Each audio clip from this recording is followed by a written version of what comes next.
politics. And it's not as simple as just simply, well, if you won't work with us, then screw you, we're going to go work with that guy. When that situation happens, there is another election called. So the people get to vote on which groups get to go back together. So, you know, if people like the new coalition that might be forming, it'll reflect that in their vote or whatever. We actually just recently had one of them. Like, we're in the middle of a snap election, they call them, where something like that does go down. And they're like, well, I guess we're all voting again. If you guys want to make this happen, we need to vote for it. And it's I like the idea of voting for the party and not for the person. If you guys were paying attention years back when we actually had our first female prime minister, it wasn't a result of her winning an election. Her party was the election, and then the leader of the party stepped down, and she was picked by the party to be the new leader of the party. Darkness, fear, and ruin. And also there was an eclipse.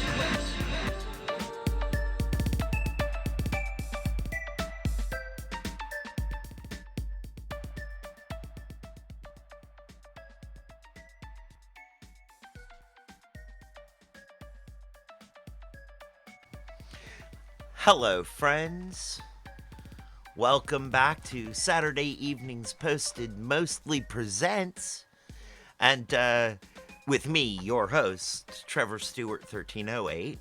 And we're doing a fun new type of episode here called Saturday Evenings Posted Mostly Presents GeneralChaos. And we, we have some friends here with us. Of course, we have our wonderful Asoc Prod and General Moderator, Kat.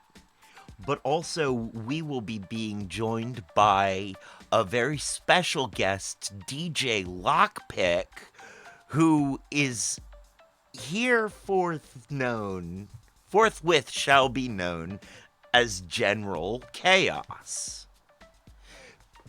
And we've invited him on to cause a lot of GeneralChaos.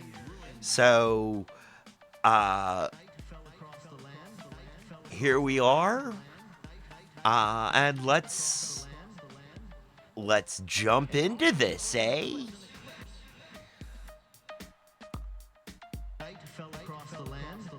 All right, guys. We're Hello.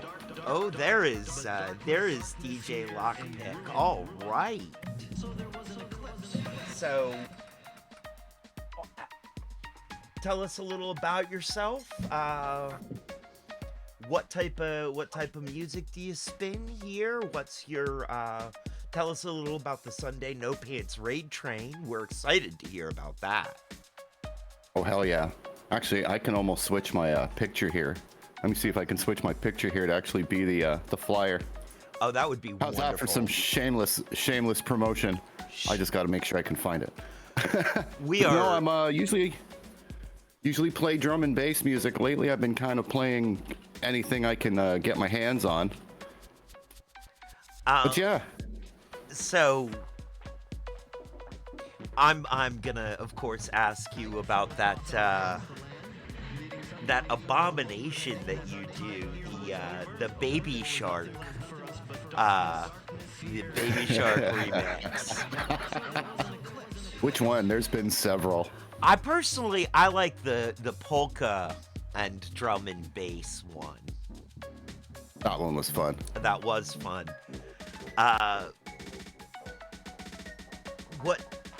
Tell us where you live. Well, not where you live. Don't dox yourself, of course. But I'm okay. I'm almost never home, so if anyone knows where I live, they can't do too much harm. But yeah, I live up here in Canada. I'm just kind of outside of Toronto. Drive a truck for a living. Done a whole bunch of things before that, but that's what I've been doing for the last decade or so. And when the world shut down, I needed something to do, so now I'm also a DJ on top of that. Well, that sounds like a pretty fun life to me. No complaints here. Well, all right. I think. Oh, there's the Sunday No Pants Raid Train lineup for There we this go. week, including JB 1200, which is how I love to start my Sunday. That's like that and him and my first cup of coffee, and Sunday is just going perfect. Yeah, he nails it every single week. Oh yeah, and Margarita Mel is a lot of fun. She has great energy and is a very, very nice person. You know, it's funny with her too. Her and I went to high school together. Like, you know, before fire was discovered and the wheel was invented way back when. And we kind of hung out a little bit, but like, you know, just kind of two people who knew each other at school. Both had a sense of humor, you know, we just kind of got along. And then, you know, years go by, and when all the DJs started hitting Twitch when the pandemic and they had nothing to do, so they're like, well, I got all this equipment, I want to play some music, so here we go. And one of my friends was one of the guys that started streaming like the first day, Thunderstorm Productions. It's actually a team of 3 of them, and they know up her as at well 8 because p.m. they this went to the Sunday. same school. Yep, we try to get him on every week still. Usually it's Terry. Once in a while we get Neil. But yeah, Thunderstorm Productions is actually 3 different guys. But we were in their stream, and this Mel person comes in, and as soon as I said something, one of the guys, my name used to be Steiny, my nickname in high school. These guys still call me that. So one of them called me Steiny, and she's like, wait a minute, is that Matt? I'm like, yeah, who the hell is this? And so yeah, we've been like, I was like, you gotta be kidding me. It was just out of nowhere. I was like, this is a blast from the past. Holy crap. We've turned her into a DJ, a whole bunch. But yeah, she's a hell of a person. Oh, that is a wonderful backstory there. I was not expecting some deep lore like that. Oh, cool. So, do you have any equally fun stories about David Househead? I kind of found him randomly. He knows Jason 1. Jason 1 and David Househead, I guess they've been like good buddies for years. Okay. Like they've spun together. They've done like, you know, they're kind of a duo called Deep and Delicious. I guess Jason learned how to mix from David Househead years ago. I mean, they're both phenomenal house DJs, but we knew Jason because he was on, what was it, this channel called Music Video DJs or something like that. It was one Twitch channel that was kind of running like an MTV thing, and people would just sign up for 1-hour slots. And so we got to know this Jason guy, and the one day he's like, oh, you guys got to check out my buddy Dave. Like, okay, so we tuned in late night one night, and there's Dave playing. And then the next morning I go live, and this was when I had just started. I didn't know what I was doing. I had like 2 people watching if I was lucky, and one of them was a bot. Like, I had no idea what was going on. And then Dave came in, and we ended up I'm playing music, and we were talking for like 4 hours before I finally cut the stream short. And yeah, he's been a lot of help. He's been a lot of good guidance for how to approach the music while I've been trying to learn how to mix, which is funny because he's a house guy, I'm a drum and bass guy, but that dude's the real deal. Wow, that's pretty cool. That's you lucked out there. Oh yeah. I really enjoy his sets. How did you? I'm kind of curious how you picked up Pedro Monchique. Pedro Monchique. Let's say hi to Master Rasta 420 who just popped into chat. Hi, Master. So yeah, how'd you pick up Monchique? I was part of another raid train, and he was on it. He's one of those people, we all kind of know common people, and word kind of got around, and he came in the one day and started apologizing that his English wasn't too good, and I was just like, yo, just your English is better than my Portuguese, so don't you ever apologize for that. And I was playing this really, really mellow, Mass is gonna shoot me for saying this, but this really, really mellow liquid drum and bass set. So it's a very smooth, kind of melodic sort of thing, and he was digging it. And at the end of it, he was just like, "Can you get me on the can you get me on the show? I'm like, yeah, I think we can do that. We were still trying to, fill spots and build the community up. And so he goes live, and he's just some guy in his living room. His wife's in the background watching TV. The kids are dancing around in the living room, and he's having the time of his life, and he's playing fucking banger after banger after banger. It was just like, who is this guy? What is going on? So we had him on every single week for like a month or so, and then the summer hits, and he's like, I've got to go. I've got a thing I got to do in the summer times, but I'd love to come back in the fall when I'm finished. I'm like, yeah, that's no problem. He's like, maybe my kid could come on. So every couple weeks, his kid would come on, right? Mm-hmm. And stream from the same channel. His kid's something else too, because he's this little skinny guy. I think he just turned like 18 or 17. So I mean, he was only like 15 or 16 when we got our hands on him, sort of thing. Oh wow. Oh, that sounds wrong. Phenomenal. The two of them are great DJs. Well, halfway through that summer, Pedro starts sending me pictures of some of the events he's doing, and the first shot I get is that typical. There's you're looking at the back of the DJ. He's got his hands up. He's got the mixer in front of him, and there's fucking lights and lasers everywhere. And there is a crowd of must have been about 5,000 people. Wow. Just filling this club, and I'm like, is this what you do? And he's like, yeah, I do this. 2 shows like this every damn week. They fly him out all over the place, all over Spain, all over Italy. I don't know. He's all over the damn place. And like, I was like, this is incredible. So he's like, yeah, I'll keep sending you pictures. And the rest of that summer, he's sending me like top-notch festival photographs. And that's what this guy does. I'm like, you're not just some guy who knows how to mix. You are seriously the real deal. So I looked him up. And he's like a very well-known DJ out there. Like he's on the brink of international fame type DJ, but he's just too humble and doesn't care for it. So he doesn't push it. He just does what's fun.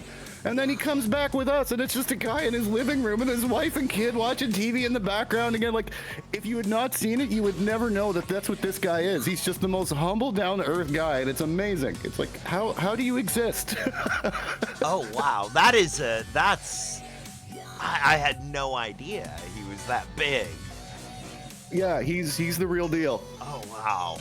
That's his kid does the same stuff too. I've got a few pictures that his kid has sent me from these big festivals. He'll do like a 2-hour set in front of like thousands of people. Oh. Incredible. And then, on Sundays, they're spinning for you. They're spinning for us. Yeah. They're just wearing a house coat in the living room playing some music. That's incredible. That's incredible. Have you DJ'd out ever? Have you DJ'd any events yet? Or... Nothing yet. I kind of learned in the basement. I've kept it in the basement. The only time I've mixed was Thunderstorm Productions they do like outdoor events and weddings and a whole bunch of, you name it, they do it. And what was it? A Boston Pizza was celebrating their 10-year anniversary, and the owner is a guy that knows my buddy Eric, who owns Thunderstorm. So they're like, well, can you just provide some music? So we show up. It was just me, Eric, and one of the other guys. And we set up this crappy little mixer. We put up a bunch of speakers. Well, next thing you know, these trucks start rolling in and putting up all these inflatable bouncy castles. They had like axe. They filled the entire parking lot of like this strip mall with all this stuff going on. And so suddenly there was like actually a crowd of people, and basically I would take over when other people needed to go use the bathroom. So that's about as close as I came to actually mixing in front of a live audience. That counts. That counts. And as long as you didn't like immediately drive everybody off, then that counts. I went straight to Baby Shark. Of course you did. Of course you did. Well, I wasn't really planning on an interview portion of the show, but I feel like that may be something we do every show. Yeah, I'm here for whatever ride you throw me along. I'm good with whatever. All right. Well, I have a few notes of stuff to talk about today. I know Kat has a few things to talk about. Kat, do you have any questions for DJ Lokpique? Do you want to know anything? No, I just kind of want to listen to him tell stories because this is fun. All right, all right. I'm a horrible interviewer. It's like, yeah, just tell me a story. I want to listen. All right. Keep going. More stories. How did you meet? How did you end up hooked up with another good friend of the channel here, Retro Future Now? Oh man, I found him almost randomly. And I'm talking my early days. I don't even remember how, but I think it's because he found my channel description and I had Liquid Drum and Bass on there. And he was just some guy who came in and was like, hey, I used to DJ this kind of music. This is great. He was only in there for a couple minutes. And he's like, if you're ever bored, you should check out my stream. So I gave him a follow and, you know, didn't really think much of it. I wasn't following too many people at the time. So like 2 weeks later, I get a notification. Retro Future Now is live. And I'm like, hey, cool. Let me go check it out. And we go over and it's just him. He's sitting in a chair. He's got his dog beside him and he's playing some 8-bit video game. And it's just like two of us in there, and we were just kind of hanging out. It was kind of fun. I was like, hey, this is pretty cool. This guy's nice and chill. A couple weeks later, he goes live again. Except this time, he's got 3 other people with him, and they're playing a game of Dungeons and Dragons, which is something I hadn't done in so long, it wasn't even funny. And I got hooked. I sat there for 3 hours watching them go through this campaign, and I tuned in week after week to tune into this, and then they ended the campaign, and it just kind of stopped. But I was always in there, just kind of always in there, and he was always popping into my streams and everything like that. So we just kind of got to know each other. And then I want to say Masta would know as well as I would because he's part of this little group. But Masta and I, with a couple other people, were trying to put together a Dungeons and Dragons game. We didn't know anyone who was a dungeon master, or at least not a really good one, who actually had the time to come and join us. And it's like, oh, what can we do? So out of a fluke, the same day or the same weekend, we're trying to figure this out. I'm just live on a random day, and Retro came in, you know, doing his typical. I'm like, hey, I got an oddball question for you. Would you be willing to join our little group and be our dungeon master? Because he is a very good storyteller. Holy crap. He's amazing at it. Well, it turns out the group he was already doing a campaign with had just fallen apart. So he's like, yeah, I'm kind of looking for a new group of people. And like, what, 2 weeks later, we went live on his channel and started a campaign of our own. And it's been, yeah, we've gotten to know each other really well in the last like 6 months or so. But I've known the guy for at least 3 years now. Holy crap. Wow. Wow. Another random encounter on Twitch. You know, it seems to be a really good place for that, I've noticed. I came into Twitch when I stumbled in here when I was in need of a community, and I've just found several communities to be part of, and it just, it's been really good that way. All right, well, we're gonna have to get him on for, we're gonna have to get Retro on for interview at some point. Oh, I'm sure we could make that happen. It would definitely be interesting to listen. Oh. What you need to do is do specifically a Chaos Saturday or a Chaos Sunday and plan it just a little bit earlier so that all of the DJs can start here and then you can do your raid train from there. We'd have to start really early on a Sunday or really late on a Saturday. Yeah. The problem I got with that is I'm nerd enough. I play World of Warcraft with a bunch of people. Same group of people pretty much for the last almost 20 years the game's been out with. And we do it. I had no clue about that one. We start at midnight on Saturdays. Saturday nights, because that's just, we've got members all over the planet, as you do. As you do. Oh, yes. So I start at midnight. I'm usually awake until 4 or 5 in the morning on Sunday morning. I'm lucky if I'm awake to catch JB. So if you need me to wake up earlier, I might be able to do it, but you are not going to get any quality content out of me other than a lot of swearing. You're going to hear me making coffee the whole time. It's not going to be pretty. It'll be content, but it won't be pretty.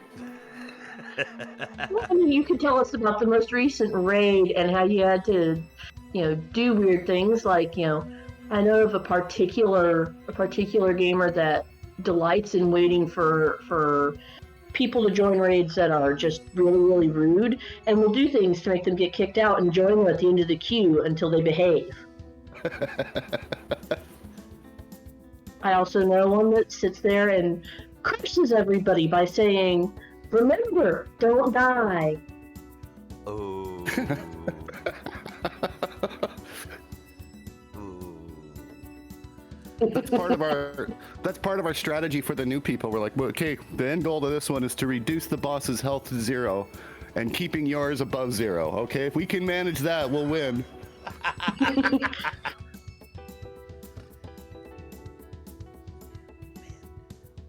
World of Warcraft. I remember when that first hit, and so many of my friends disappeared into their computers for that game. Oh man. But it's got the same thing, kind of like Twitch is. If you find the right community, you can really get to know some. Like, I've got people who are almost family to me. I've known these guys for so long. It's ridiculous. But I mean, like, you think it's just a bunch of people that you're gaming with, and then I guess the most absurd example of this is one of the people in the guild had a house fire. She lost everything. Literally lost everything. It was her and her kids out on the street with like 2 pairs of shoes among them. They literally lost everything. And it was the bunch of us in the guild. And it wasn't like we had planned anything. We all just jumped up on our own accord and said, where do we send money? What's it going to take to get you into a place? Do you need me to make some phone calls? Do you need a phone? We can get you a phone. And by the end of that weekend, she was in place. She had like furniture on the way.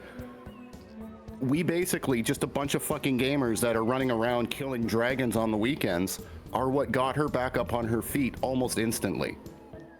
And it's like, okay, there's got to be more to this than just a bunch of degenerates sitting here killing pigs out front of the main city, you know? Like, and I see a lot of that reflected here on Twitch. There's a lot of stuff that the world's gone through in the last couple years, and I know that there's people in our community that wouldn't even be here anymore if it wasn't for the fact that this community was somewhere that they could lean on. It's been a hell of a ride. It is. Yeah, it has. And it sounds like it has been. It's,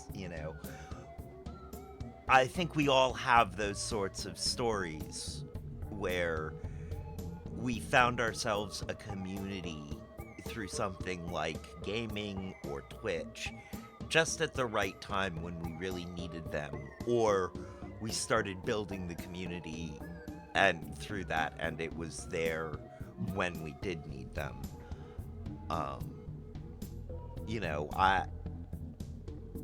Most of my friends, I would say a good portion, at least a very good portion of my friends I've met through tabletop gaming, through, dice and paper D&D. And that's actually how I got involved with Twitch. My friend Trollhalla was DMing, had gotten a request to DM an adventure for some people, and she needed someone to fill out the group. I'd met her through gaming back in '96. We played a D&D game and a vampire game, Vampire LARP together back in '96 and '97. Oh yeah. And I was more than happy to come into a D&D game with her. And that's where I met Jeffy Millimeter, who was like, oh, I play video games on Twitch, and I was like, well, I have an open spot in my time window until spring. and so I started going to his Twitch channel and watching him play video games and meeting people, and it sort of I realized that Twitch was the next platform to be part of. You know, Hell yeah. and then I started meeting really great communities. Not Jeffy's community is a great community and is still there when I need them, and was there when I needed them. But I very quickly realized how easy it was to branch out and find new communities on Twitch to be part of. And it's been amazing. Master Rasta says Twitch is a gateway drug to great communities. Yep, absolutely. Yep. Master Rasta also said, as Chris into 386 would say, nerds. I was starting a new stream on Thursdays, and with my friend Darth Dragonis, and we're doing a D&D thing, you know, where it's just us playing and just us DMing. We're gonna switch off DMing for each other in a 2-player, you know, game. Mm-hmm. Okay, that's a cool idea. Thursdays from 1 to 3. And we're also going to intersperse this with a sort of a friends talking podcasty sort of thing too, called We Are, which is a callback to Darth Dragonis and I did a podcast very briefly about a decade and a half ago called Who Are We? Or Who We Are. We were never sure as to who we were or what the podcast was called. We just let autocorrect fill it in. We put in that W and just let autocorrect, auto spell do the rest. It was before autocorrect. It was. You ask Microsoft Clippy, what are we going to call ourselves today? Right, No, exactly. No, we do not invite them. Exactly. Ask autocorrect, who are we? Autocorrect, or ask Clippy. So yeah, we'll be. Chris dropped in on that stream, was there, came in and said, "Are you talking about some nerd crap?" Yes, we are. That's great. Yeah. Okay, there's a question for you. How'd you pick up Chris in the 386? The same way I met Masta, actually. I think you've been in DJ Flip's chat. Hell, I can even take this one even a little bit further back. One of the people we met in the very early days of the pandemic who were DJing, and part of that same little group was DJ Decade, a guy out of Florida. The official Decade. Yeah, now he's the official. He's changed his name a couple times, but it's just always Decade. And I love the music he plays.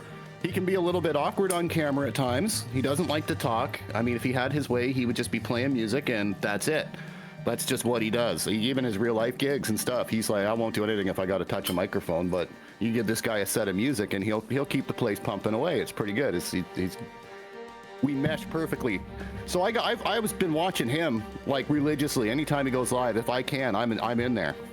Whether I can chat or not, even if I'm driving, I'll just plug him in and listen, right? So one day he sends me a random message and says, hey, a buddy of mine is going for affiliate. Come join his channel.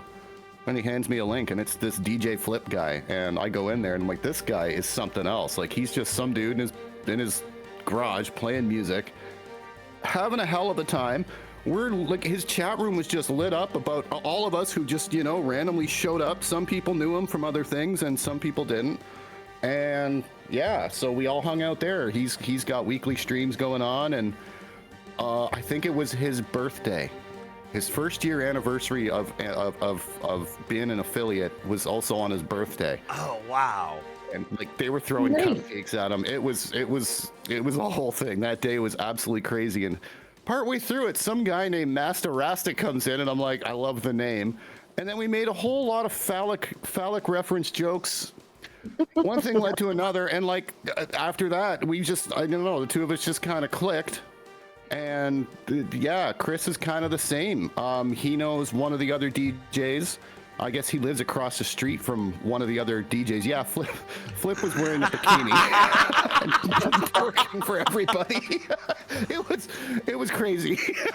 I am so sorry I missed that now. Oh. There's video of it. We got video evidence. It happened. Yeah. But like Chris is part of that whole community in there, because you know he knew somebody who knew somebody, and he landed in Flip's chat one day, and yeah, it's a very big group of us. Kind of all came together out of that little community, and we all brought in people from other communities. You know, it kind of, that was like a hub for a while, where all the communities, kind of the spokes just kind of touched, and then it just kind of turned into a big huge sea of people after a while. It's It's fascinating to kind of look back and see how it all pieced together when you look at the group of us that are all hanging out now. That is, yeah. This is actually very interesting backstory. Master Rasta says it was for charity, St. Jude's. Was it the charity stream? Oh, it might have been. That's right. That's right. The bikini was for the charity. Bikinis for charity. I mean, when you're doing a charity for children, you definitely got to have a guy in a bikini shaking his ass on camera, right? That's ethical. Right. I mean, That's normal. How else would you do it? I mean, that's how I grew up. Right? I turned out just fine. Right? Exactly. Nothing wrong here.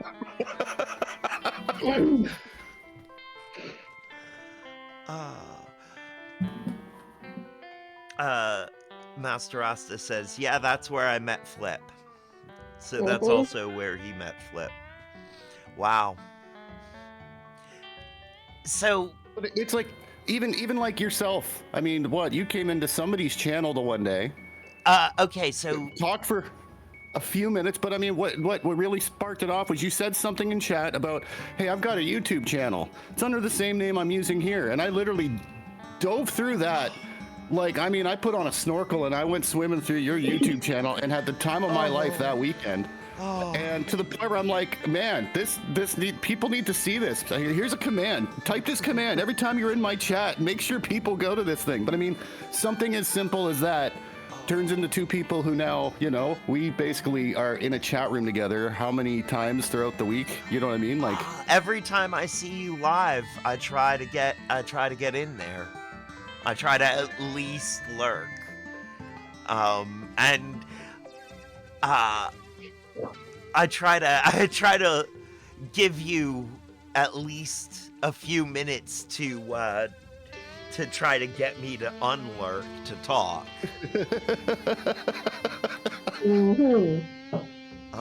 just so I can tell you suck at lurking. Yeah, exactly.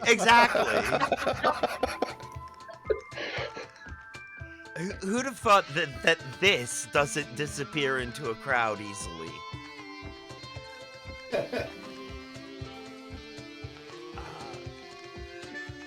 So, you know, gaming is also how I met Kat. yeah. Trillhala was having there was an old gamers get together for, you know, several of her gaming groups that she was in, and that sort of intermingled.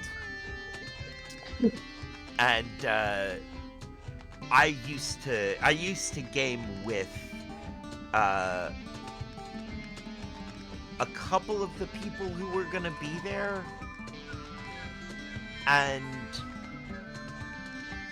I had been a part of, you know, the inception of a bunch of those groups. And this was all, Trill was slowly working on getting me back into tabletop gaming.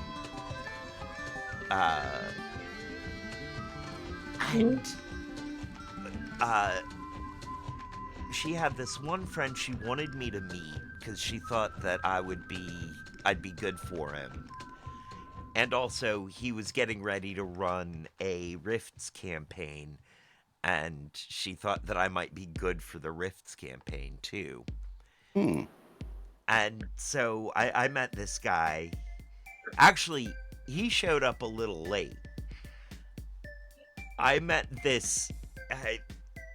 amongst seeing people that I hadn't seen for 20 years and people I'd been avoiding for another 20 years. I met this person with a cat on a leash. Oh, they're one of those people. Yeah. The cat was amazing. I'm still friendly with Nyx.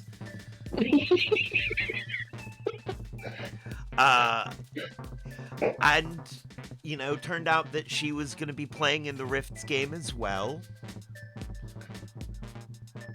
And so we got to know each other through playing Rifts. And then a brief Star Wars campaign. And now we're on...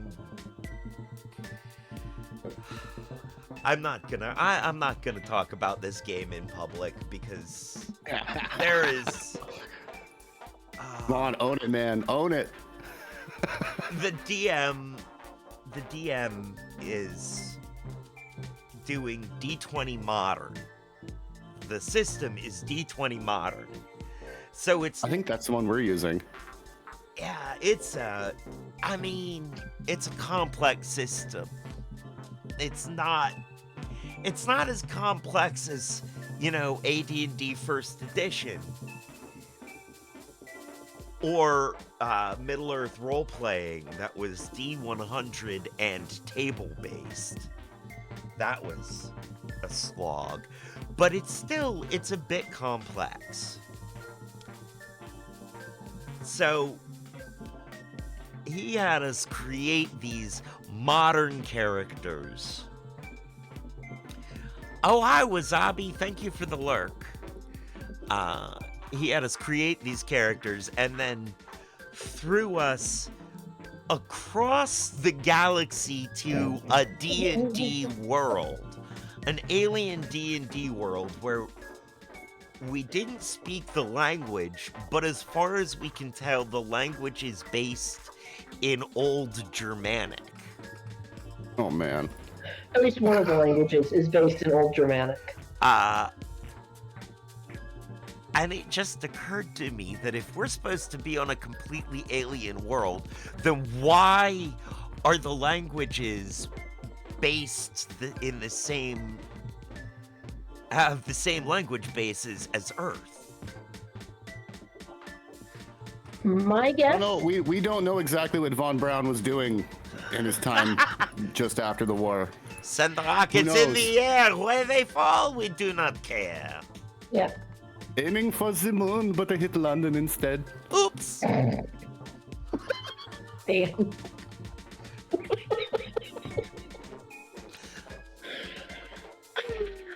I usually don't do the Von Braun impression in public.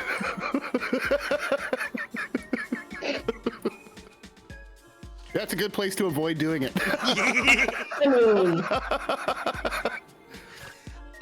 Some people get the wrong idea. Right? I mean, I could fall on either side of that line. I am Jewish, but I look like I might be very not. So I want to be careful there. I'm in the same boat. I've got a Jewish last name, and I got a lot of Jewish ancestors, but I also have that, stereotypical Aryan widow's peak going on. I got to be really careful about the things I say.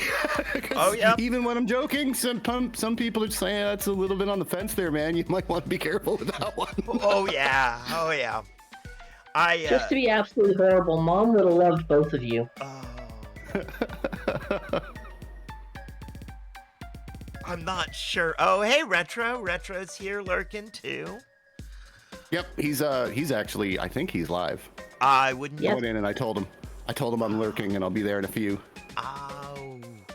Yeah, we'll definitely be checking out some Retro Future now. We'll probably raid out to him. I'll talk to him. I'll talk to him and see if we can get him on here, because he's got a hell of a story to tell. He's a pretty. He seems to, he's got that. He projects out that he's kind of living a simple life and doing his thing. But man, that guy's he's got some stories to tell. He's a hell of a guy. I believe it. He's such a nice person. He's a good, he's got a really good heart. Mm-hmm. And it really shows through. Just that first time I was in his stream, he just made me feel warm and fuzzy, like a wonderful blanket that's just come out of the dryer, And it was he's just a really great guy, and I really... He's one of those people where the people that are in his channel and the people that are around him, he has a genuine appreciation for their presence around him.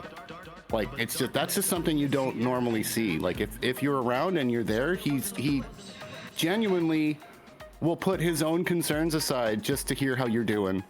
Or to see what's going on in your life, and it's like, that's a rare thing these days. It's a really rare thing. It is. That is exactly what I was trying to say. Those are the words I was looking for. And genuine is, I think, probably how I would describe him. A genuine person. Yep. He doesn't care whether you're going to approve or not approve of what's going on, or of who he is or how he lives or anything. He's just like, this is who I am. I'm gonna accept you the way you are. I hope you can accept me. If not, whatever. We'll just move on our own merry way. But it is what it is. Oh man, yeah. I'm looking forward to having him on. To getting a good interview with him. That'll be a lot of fun. Mm-hmm. Definitely. So here's a question for you. What's your most out there trucking story? Probably the one where I hit the baby bear. Aww. Now, yeah, before it doesn't get horrible. I'm cruising along. It's like around 6 o'clock at night, middle of summer, so the sun's still well up in the sky. And I'm coming from Northern Ontario, just heading down some highway, listen to the tunes. It's a typical old day, and out of nowhere, because it's a split highway, so you got the 2 lanes going the direction I'm going, 2 lanes heading the other way. And out of that gap in between, where all there was like weeds and everything, this little black ball looked like a dog, like the size of like a small black lab or something, comes bolting out, and looks like it's trying to catch the truck. So I'm about to run over somebody's damn animal. So I've got a big load of lumber on. So even putting my foot right into it, I can only stop so quickly, or I'm gonna knock the thing over, or it ain't. I'm doing my best to slow this thing down, and I'm kind of easing towards the shoulder. And as it's getting closer to the front of the truck, I realize it's way too pudgy to be a dog. It was a little baby black bear, just giving her shit across the highway to try and get in front of the truck. So as it gets close to me, I'm still passing it, and it ends up hitting the side of the front steer tire. Mm-hmm. So that's where you've got all the lug bolts and everything on there, and it hits that, and it just grabbed it and spun it. like a top. This thing goes tumbling across. I mean, this little poor bear was spinning so fast and got punted so hard, he must have gone like 400 feet down the highway. Oh. Got back up and started running back towards the truck. At this point, I was able to clear it, and I'm driving along, and I'm like, oh my God, I just hit a baby bear. What's going on? I'm looking in the mirror, and at this point, once I'm past it, it's just kind of sitting on the shoulder and behind me, and I'm like, oh my God. So I start slowing down to see if it's okay, and that's when it clicked. I'm like, no, if there's a baby bear, There's a mama there's bear. gonna be a mama bear.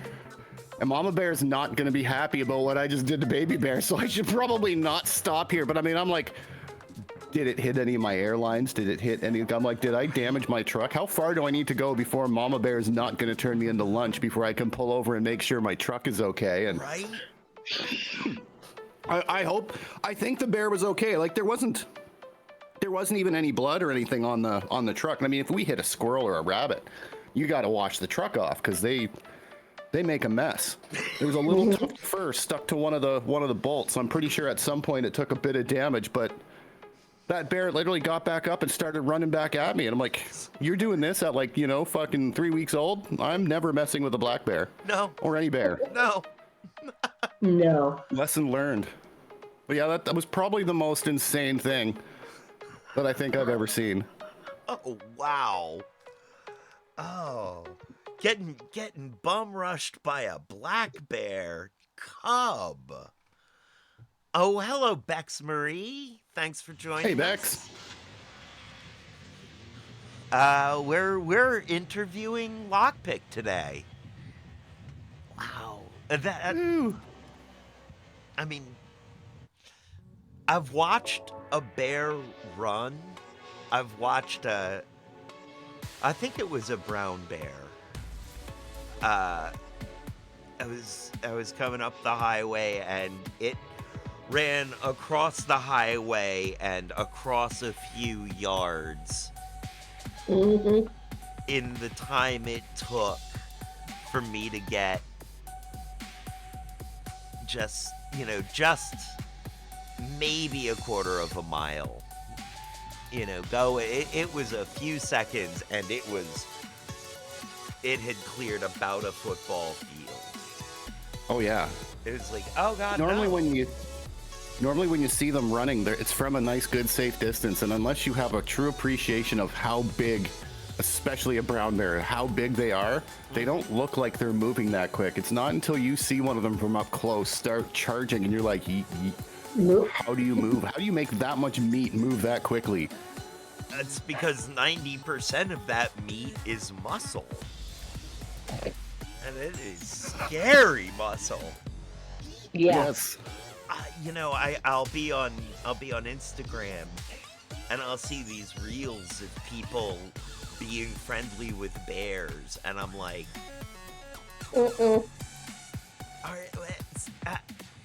are you chronicling this so that you'll have something for your family to send to the Darwin Awards?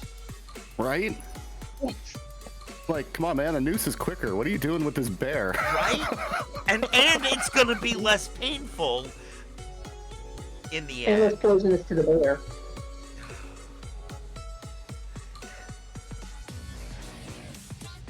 It doesn't take much to startle one of them. I mean, even if you step on a twig at the wrong time and it doesn't like the noise it made, it's just gonna do what a bear does best. Yeah. Yep. And they can cause a lot of destruction really quickly, really easily. Yep. Yeah, that's one of the worries driving up north is for parts of the year when the food supply isn't what it could be. The bears will come out to the highways, and up around here we only get not the grizzly. We get grizzlies way up north, but where I was doing my driving, it's mostly black bears, and they're a big animal, but they're small as far as a bear goes. And I've seen in a couple of occasions, I'll be parked for the night or going in to get parked, and you'll see a truck. Someone's pulled in, and part of their truck has just been mangled. And it's mostly because there was a bear on the highway. Because if the cubs are playing in the ditch or anywhere around the road, Mama Bear will sit in the middle of the road so cars can't go by. And she won't be attacking cars. She'll just be sitting there making sure nothing goes near the babies. And you just get one dumbass who decides, whatever, I'll just kind of ride the shoulder here and go around her. And as soon as they get up the side, she'll stand up and just start having her way at the side of the truck. And when you look at the damage they get, sometimes it looks like they raked it up against a wall or something. Like, the amount of damage they do in a few seconds while going by, it's like you're literally looking at like, you know, $50, $60, $70,000 worth of damage done in about a second and a half, a lot of times more. It's just, it's insane. Wow, that is unsettling. That is unsettling. Yeah. These are the same vehicles that I have seen hit a building and win. And then they hit a bear comes across and just makes mincemeat out of it. I laugh at the hit a building and win, and I really shouldn't. I used to live in Ithaca, New York, and during some of the time when I was gone, somebody came down 79 too fast in a truck and went onto the commons and threw a bar and killed the bartender. Yeah, we don't stop. No. And yeah, New York's got some of the heavier weights. They're almost as heavy as we carry around here.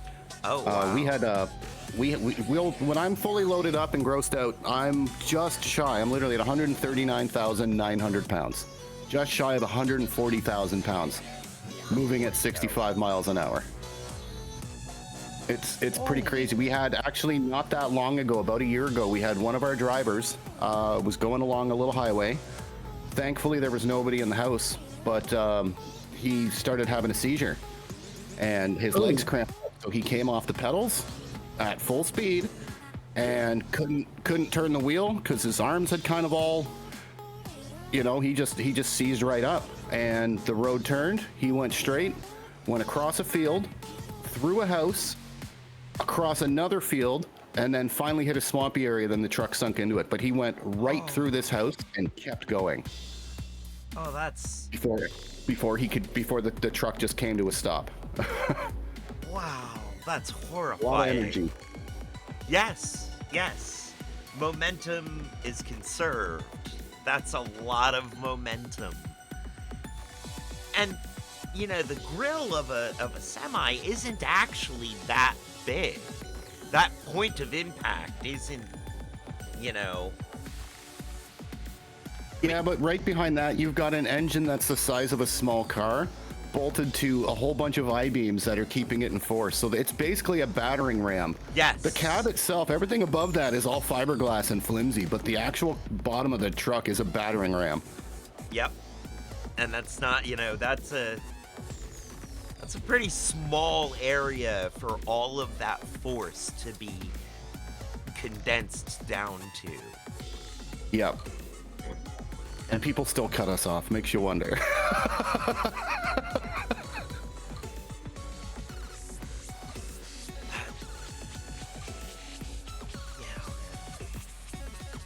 I have a healthy respect for a semi. You know, driving 81 often, it was, that's the interstate that a lot of semis use. Mm-hmm. And I learned how to communicate and give the truck drivers room. Things like when they're going past you, flashing your lights when there's room for them to get in front of you so that they know. Mm-hmm. You know. It's a bigger deal. The only problem with that one is when we see other trucks do it to each other, we know what they mean. Sometimes, and I almost learned this one the hard way, you'll get somebody who's afraid of the trucks on the road. I can see it if you're running around your little, you know, 1985 Toyota Tercel and this gigantic thing comes by and you're looking at the belly of it and looking up at the top of the tires kind of thing. Right. They'll see the turn signal come on and they don't realize that we can see them. So they'll start flashing the high beams So- to tell you, hey, I'm still here. Don't pull over yet, man. Hey, I'm still here. Notice me, notice me. Well, if I take that as what it would normally mean when another truck does it, I'm gonna move over. Right. Oh, cool. He's telling me I got space. And the funny part is it's such a common thing that the truck driver won't even be charged if that ends up being the case. But it's like you still gotta make sure you can verify it yourself whenever you see a car. Is there a You know, better the way flashing? is there a better way for cars to let truck drivers know that there's space? Basically, when they're going by, if you want to give them space, your best bet is to get off the throttle for a few seconds so the gap is bigger. It's Okay. a more noticeable gap. You can flash them at that point too, but if you're sitting in a position where, because a lot of people they'll come right up beside, and instead of passing, they'll be 1 foot behind the bumper, but they're in the other lane and they're flashing you to tell you to move over. Well, we can tell where the back of the truck is, but not that accurately. When you're down to 1 foot, it's like, okay, I mean, I think I got room, but I'm not sure if I'm going to gamble Right. it, because I'm just going to toss that car into the ditch, and if I wasn't looking in the mirror, I wouldn't even know I did it, kind of thing. Like, it's right. most of that is just position when it comes down to the cars, where your position is. Like, if you're passing a truck, speed up a little bit. Don't hover beside them. Right. You're just asking for it. Just little things like that. But if you're waiting for them to come by, just ease off the gas for 2 seconds. Give it another 10 or 15 feet of a gap, and they'll see it, and they'll be able to move over at that point. Then they're going to know what your flashing means. Okay. You know, That's fair. truck drivers are, in a lot of ways, the lifeblood of commerce and survival on this continent. Because you guys are moving massive amounts of goods all over the place, and I think it's very important for the regular drivers, the drivers of passenger vehicles and such, to be aware of what the truck drivers need to safely drive, to safely do their job. I think that in order to get your license, even just for a passenger car, at some point they should arrange it so people can spend even 1 hour as a passenger in a semi. You got a better appreciation of what can be seen, what can't be seen. A lot of my friends love it because I spent a lot of time nerding out owning a computer company and doing a bunch of really interesting IT stuff. Got out of that, started driving a truck. So most of the people that I was friends with they're very much outside the world that I live in now. So they're always like, hey, when I got a day, let me come with you. I want to come along. I've never been in a truck. Let me come with you. And I don't think any of them have made it past an hour in the truck before they're like, this is absolutely going to change how I drive. Like, there's a lot going on. When they start seeing how many people cut us off, or even when somebody moves in front of us and they're like, they think it's normal, and they're like, holy crap, I don't like him being there. Because now they're the ones sitting in front of that, 100,000 pounds of cement powder or whatever. It gives them a different appreciation. And I think if more people had that chance to sit inside the cab while that truck is in motion, they'd get it. They'd understand what it feels like to hit brakes and not be slowing down all that quickly. And then they're like, what is this guy doing in front of me? It's like, well, at some point that was probably you, not realizing exactly what you just did. You gave him 20 feet, it's perfectly safe. Like, Right. I think that should be a thing. I like that. That and motorcycle safety. Before you get your driver's license, you should have to do the motorcycle course. You may never actually take to driving or riding a bike, but you should at least sit through the classroom portion and deal with those videos too. Absolutely. I think the furthest I've ever made it on a motorcycle was about 15 feet, and it tipped over on me. Ooh. It was not a heavy bike, but I was 17? And I was certainly more pudge than muscle at 17.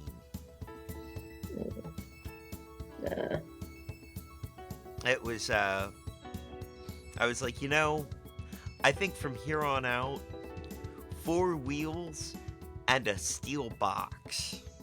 I'm good. I like having a roof. Yep. Roofs are good. Windshields are good. They are. And given the inordinately high number of wrecks that I've been in my life, I am very happy about the steel box aspect of vehicles. Oh, absolutely. I was in a rollover in a guy's convertible. Now, the funny part is I've since bought a convertible, but just seeing how, because the whole front of the windshield on them, most people don't realize is like solid. Most convertibles, if you look at the frame around the windshield, it's a very thick piece. You notice them when you're driving them because they're almost in the way. It's a very, and when you pop those panels off, that is a steel, that's basically a roll cage over your head. Okay. But yeah, we thankfully weren't going all that fast, so we didn't roll multiple times, but we went over upside down, and I'm sitting there, belted in, almost ready to, thankfully the belt was tight because the way the car was sitting, I'm inches, the top of my head was inches from the ground. The only thing holding it up was this piece of steel. I'm like, oh man, this is why you shouldn't have a cotton roof. Like, Yeah. what? That's crazy. It gave me some faith in the damn structures of these vehicles, but I was like, holy cow. And that's all I could think was like, if this had been a motorbike or something like that, I'd still be flying down the highway, rolling and tumbling at whatever mercy. Oh, wow. Yeah, you would have been. You'd have been picking up gravel. Yeah, road rash is not fun. Oh, man. That's terrifying to think of. I've never been in a rollover. I've never been in a vehicle that has rolled over. I don't recommend it. I'm not Better trying things to do on a Saturday afternoon. Yeah, no. like jump no. out of an airplane. Nope. I'd much Yeah. rather jump out of an airplane than be in a rolling over car. I will skip out on both, thank you. I've been Yeah, why would you jump out of a perfectly good airplane? That is it's on my bucket list is skydiving. Oh yeah. Let me know and I will show up with the bucket. See We'll that? wait free on the ground with a spatula. I can make that dive. Again. Famous Stewart last words. Hey y'all, I got this. Check this out. I'll make this one. Nah. I used to be in the shooting club with a skydiver. He was hilarious. He threatened to parachute in to some of our shooting matches, and the range officer was like, "All right, I know you're joking, but please stop giving me heart attacks. Please- I don't want that." Please tell me you're joking. Right. I want to know that you're He was joking. I know you're joking, but please tell me, please. But it was this guy. I need it in Okay. writing. Skydiving, shooting. Did he drive an Aston Martin? No. No, he did not, and he did not have a funny accent. The closest he had to a funny accent was sounding like he came from, well, Don't say around Canada. Waynesboro. What was that, Cat? Where?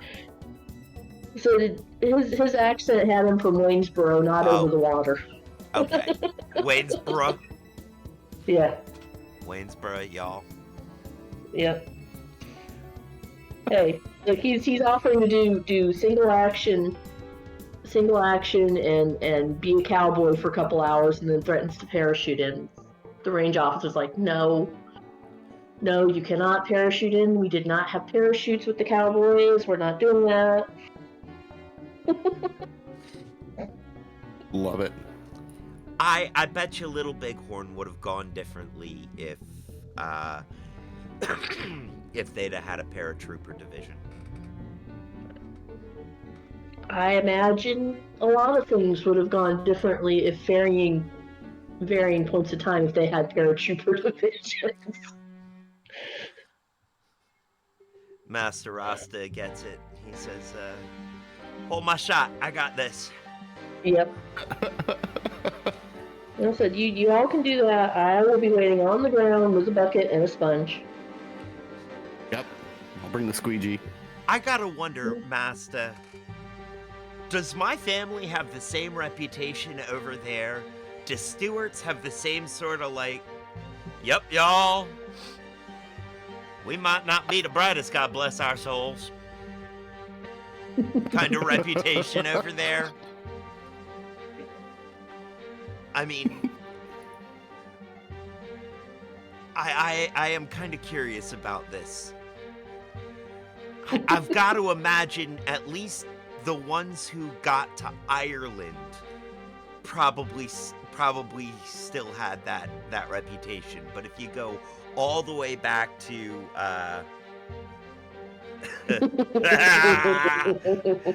Massa says,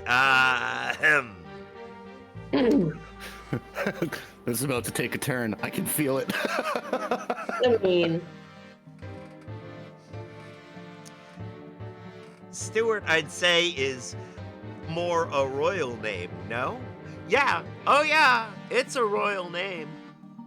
That doesn't mean they're not dumbasses.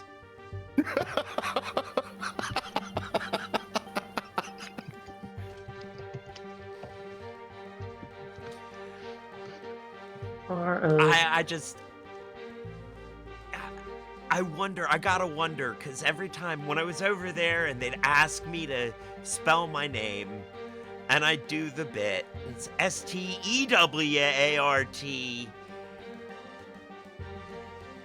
You could have said that out loud, Kat. I could have, but I was listening to you spell. That's always an interesting thing, isn't it? Spellll. Uh-huh. I would say Stewart spelled correctly. Thank you very much. And they'd always chuckle, and I wasn't sure if the joke was landing the way I wanted it to, or if they're going, "Oh God, it's a Stewart. Check out this idiot." No. It's probably appreciating that you're making the distinction between the different spellings, just like how many different ways you spell Sprouse. I thought you were gonna go for Shiflet. Shiflet. That's where the best way to spell it is double fun, double trouble, right? They some fun folk down in the holler. I'm double fun, double trouble, shiflets. I've been explaining what that means to people that don't know the word or the name, period. And they're like, what? I remember the first time I heard somebody say double fun, double trouble. And I was like, oh God, I really am in Greene County, aren't I? Oh my God, my guitarist is a shiflet. Yep. For my first band, my guitarist was Jimbo Shiflet. His name is Jimbo Shiflet. He is an amazing guitarist. But boy, is he a shiflet. He's a metalhead shiflet, but boy, is he a shiflet. I paid him in Jägermeister. Oh, so you actually gave him good stuff. Sort of good stuff. I was too young to realize that I was paying him too much. Yeah, I think turpentine and Kool-Aid would have been suffice. Yeah, unfortunately. Oh, in those days, yeah. Masta says, growing up in Liverpool, Northwest England, I don't think I ever met any Stewarts. Number 98, baby, here, though. Number 98? Oh, as in 1998. He's just a young pup. Wow, I did not realize you were that young, Master. That is...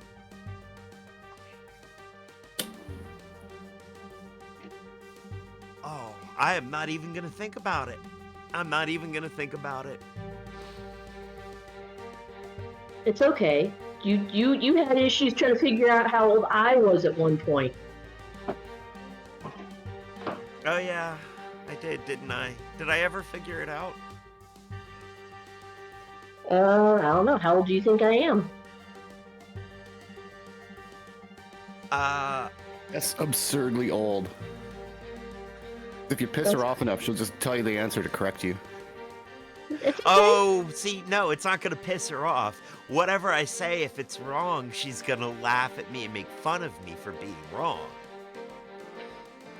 Depending on how long you are, yes. I think I went with mid-30s.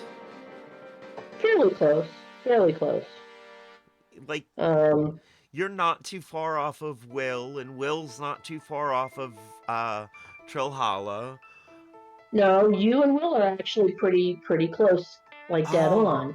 Oh, he's part of my lost generation. All right. Which don't say anything. There are people out there who are playing the Trevor Stewart 1308 ARG, and some of the answers have to do with figuring out what the date I was born actually is. I don't have birthdays. I deny they exist.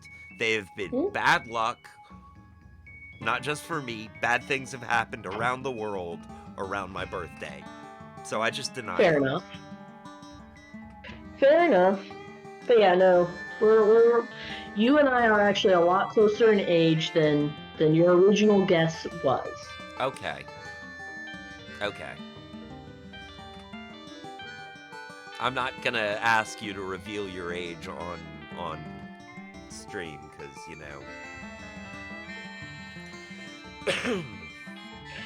that's There's rules against that. exactly. Yeah. But you are old enough to be here, right? I am old enough to be here. I'm not. I need an adult. Wait, I am an adult. I need an adultier adult. That's why you keep bringing me along. I believe at one point the statement was, "Hey, you deal with toddlers. You come help me with this. I need an adultier adult." Yeah, I think, yes. It's like, when I asked you to mod, I think that's how I put it. Sometimes dealing with these chat rooms can be like dealing with a herd of toddlers. I need a handler. I need a moderator. Mm-hmm. Yes. Mm-hmm. Yes. Oh, and right when everything started, right when we got to the point where Lokpique was talking about World of Warcraft, my brother had called, and he was the phone was sitting on the table so I could talk to you, and when I muted and picked back up, he's like, "Oh, Lokpique sounds like fun. I need to know what his server is so I can go play with him." We're on Uther. I'll tell Throwing him. that out there. Guild's called Naked Rogue.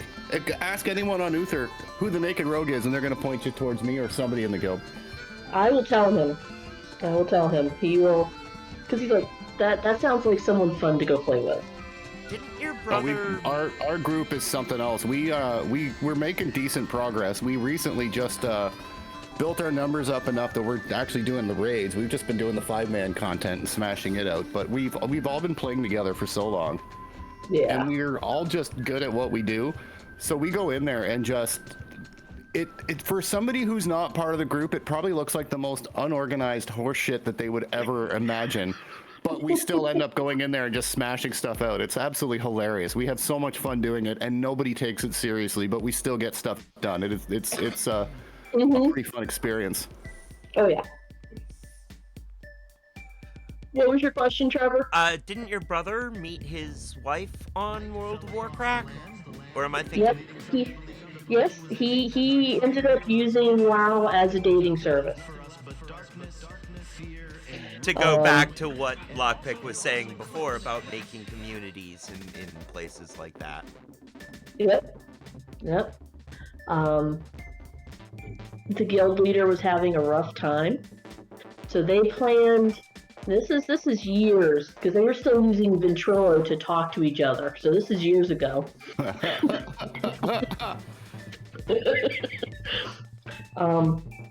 To do something to cheer up the guild leader, all of the people got together and they plotted. And so the guild leader was going to hold a quote-unquote wedding in the basement of Stormwind as their alt horde characters. So they all meet. And they're doing that. And then everybody that was actually in on the scam logged back in as their main alliance characters, stormed the basement, and something far worse than the Red Wedding occurred.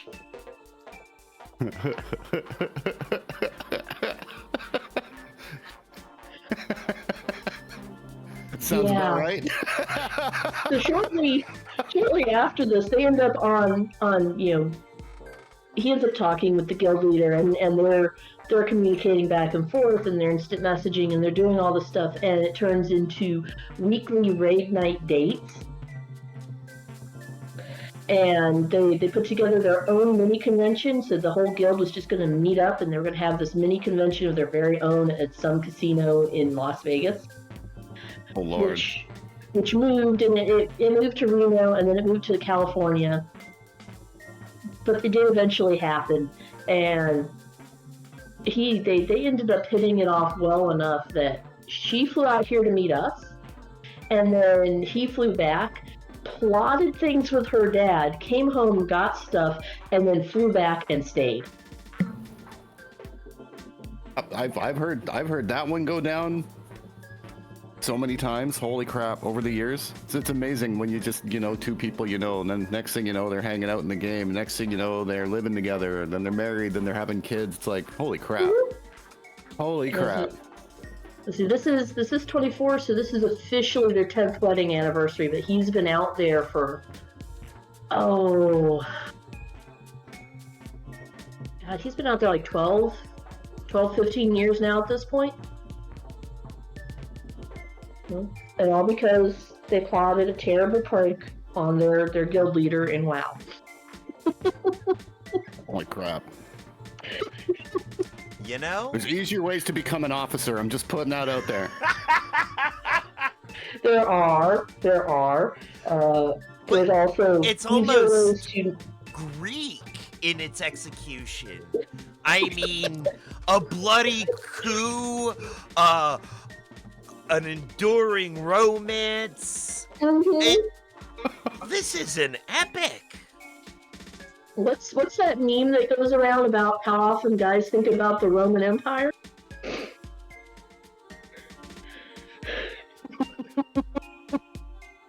Blood, guts, gore, romance, conquest. Sounds very Roman to me as well. Oh, that's what they're thinking about the Roman Empire.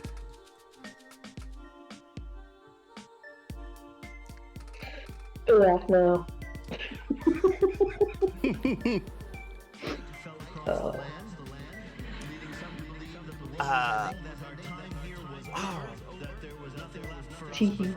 I have a few notes that I really kind of wanted to talk about today. Okay. But I wanted to cover that Kirsten Sinema's given up and is getting out of the way for a real Democrat to get in there. But the other thing I wanted to cover is Corbin Burnson has one of the largest collections of snow globes in the world. Does his therapist know? I don't know. Where is he Feels like located something so I your can therapist keep my should know. sister away from him? What? I'm sorry, that Where was. is, where is he located so I can keep my sister away from him? I think he's in Hollywood. Awesome. Other side of the country, no worries. Corbin Burnson was the guy on LA Law. Was the guy who wasn't Jimmy Smits on LA Law. Mm, The other hot guy. that tells you exactly how much I watched LLL. The fact that I know about Jimmy Smits and Corbin Burnson being the hot guys on LA Law gives you some clue how old I am. I don't need a clue. The other place people might know Corbin Burnson from was he played the dad in Psych. Mm-hmm. And I just watched a 3.5 hour, 3 hour deep dive on Psych, on the Psych TV show, and it was worth it. Good.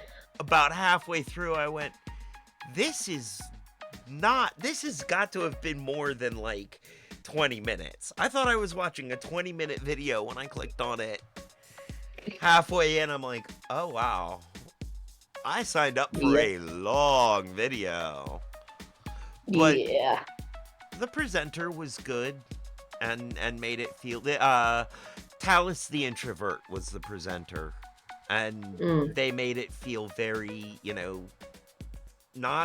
it was not a difficult watch. It wasn't a heavy watch. Unlike the watch I did of ContraPoints talking about Twilight. Okay. Oh my gosh. That was a deep think piece about what romance literature says about society. Another 3-hour video. Worth every second of it, but oh my goodness, did it make me think. So let's go back to making fun of Kirsten Cinema. Okay. Actually, Lokpique, do you have any political stuff to talk about up your way? Because we don't necessarily get a very good number of Canadian stories down here.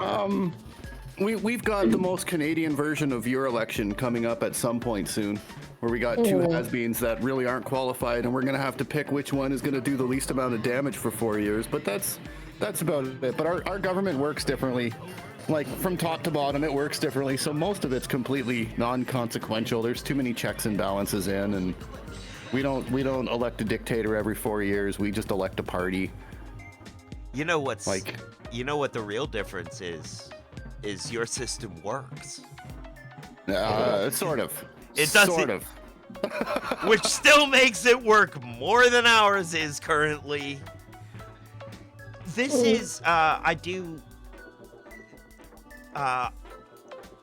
didn't used to understand how a parliamentary system was different than a congressional system.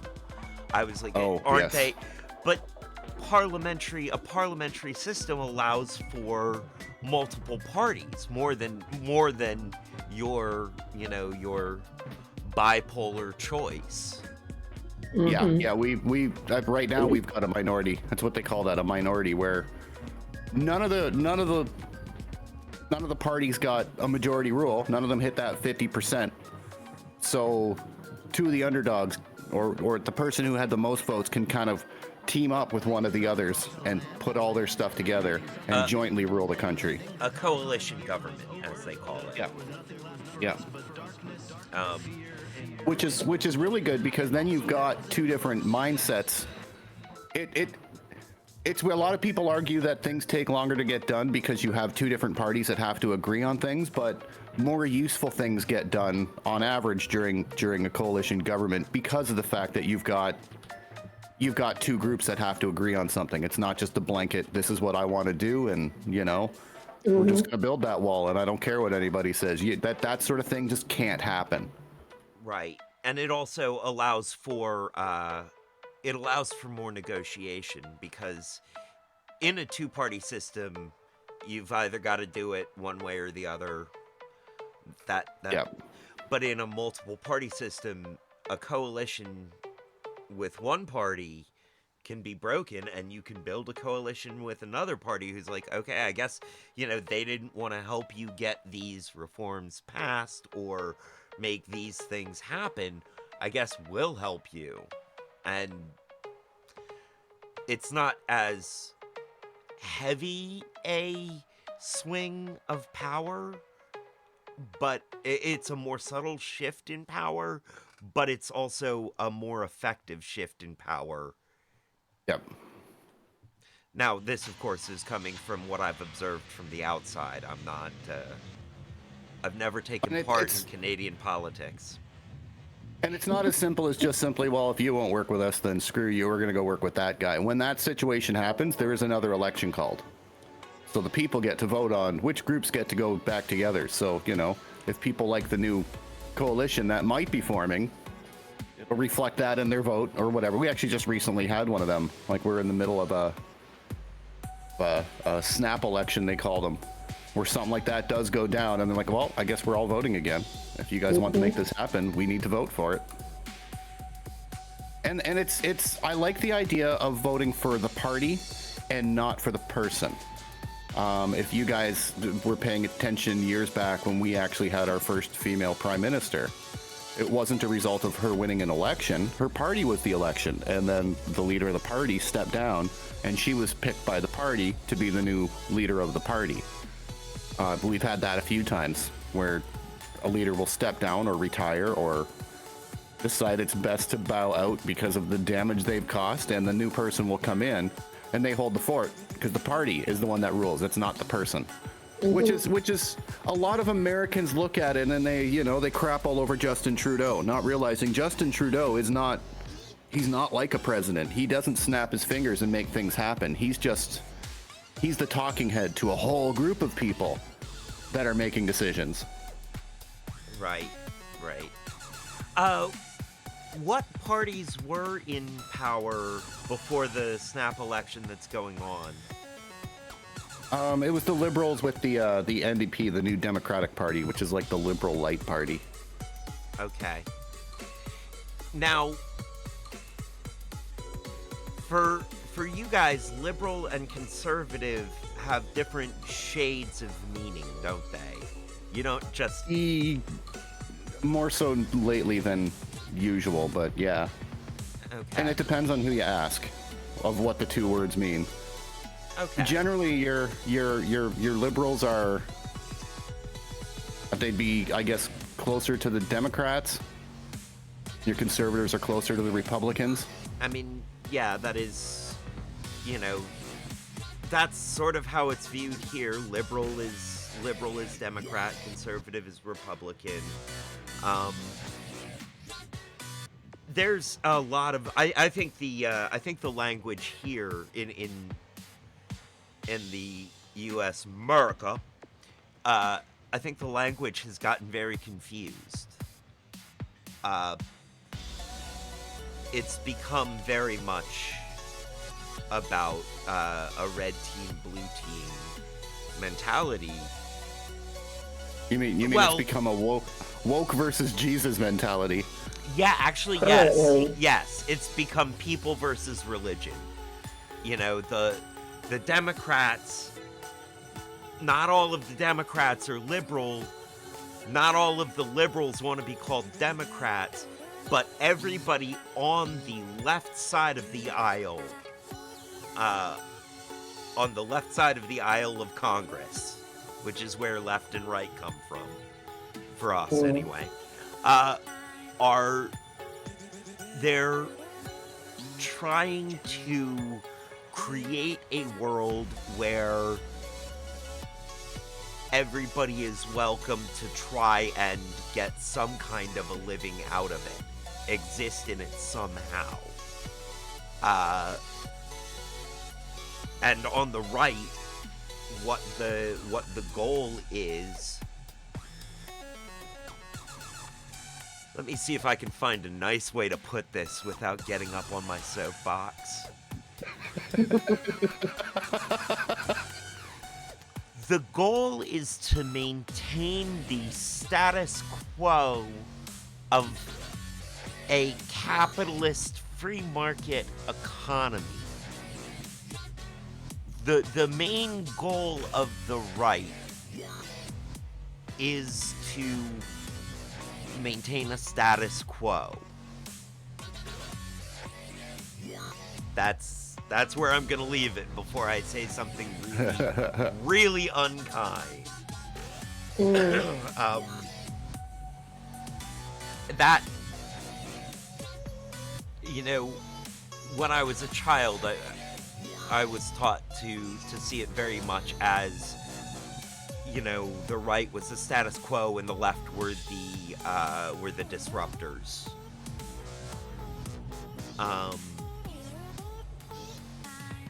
But as I grew... In some ways, that's actually very accurate, but it's a severe understatement. Right. And as I grew up and learned more about the history of the Republican Party, you know, instead of just being lumped in with the bad guys and the blue meanies, you know, I wasn't taught to fear the cops at first. I was taught to fear the blue meanies first, and then was told that those were police. I was raised on Yellow Submarine. Blue meanies. It sounds like a new drug.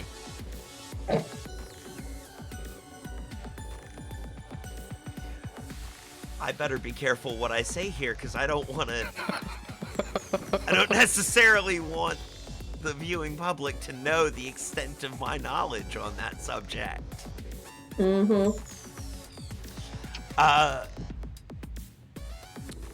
But I know I had a thought, but then I had another one. They had a collision. There were no survivors. Yeah. I was going somewhere with that. I can't quite remember where all of a sudden. I had a Biden moment.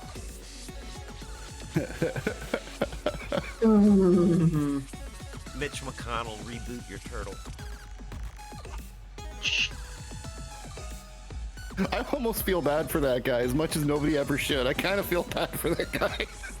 He's really not going out in a blaze of glory like I'm pretty sure he wanted to. Oh, he is not going out like John McCain. Boy, Mitch McConnell right now is going, I really wish I could get brain cancer. God, can't you just give me brain cancer? Let me go out like a hero? No.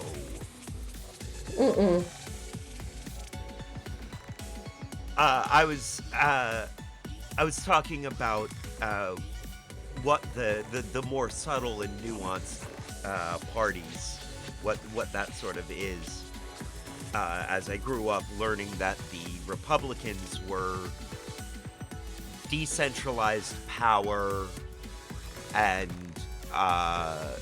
you know, lowering taxes, lowering social benefits, that sort of thing. And it was very much an individualistic view of the democracy. Each of us is responsible for our own survival. And Borderline anarchy when people describe it like that. It is. It's very much anarchy. It's and on the other side of it, I realized that the Democrats were really into this idea of very centralized government, lots of bureaucracy, and I realized at some point, that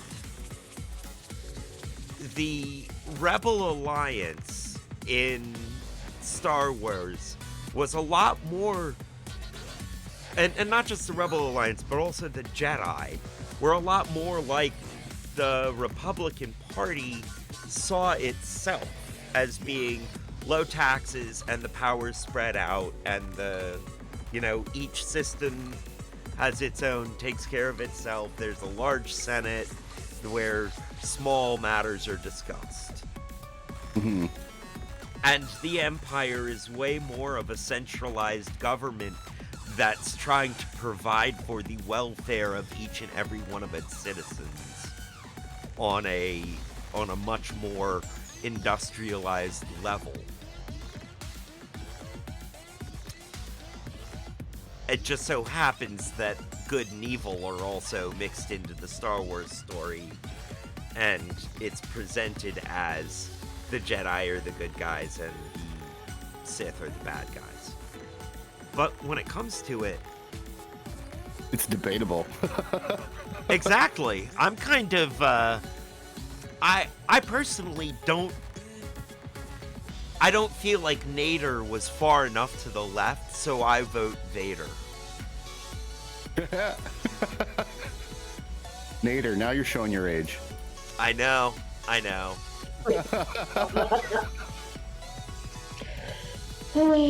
That's alright. We could have had a parrot for president. We could have had a what for president? A parrot. Because everybody always called Perot parrot. I got a kick out of him. I think he was an idiot, but man, I got a kick out of him. I know somebody who voted for him because he looked like Elmer Fudd. I mean, that's For a non-American, he really brought a high entertainment quality to those elections. Just he gave us so much material to the nighttime talk shows. Can I finish? Let me finish. Can I finish? I'm in. I'm out. I'm out. I'm a businessman. I'm a man. Yeah. Oh, he brought all the personality that Al Gore didn't. Yes.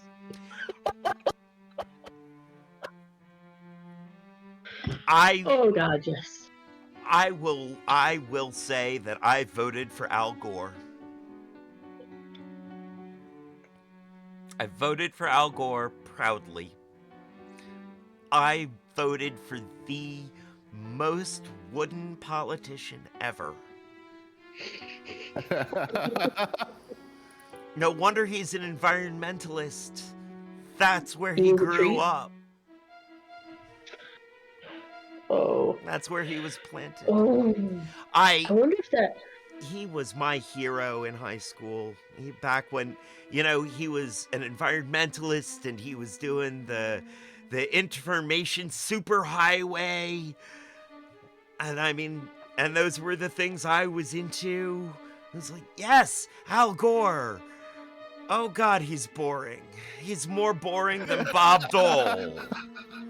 Bob Dole. Yeah. Bob Dole is not a boring man.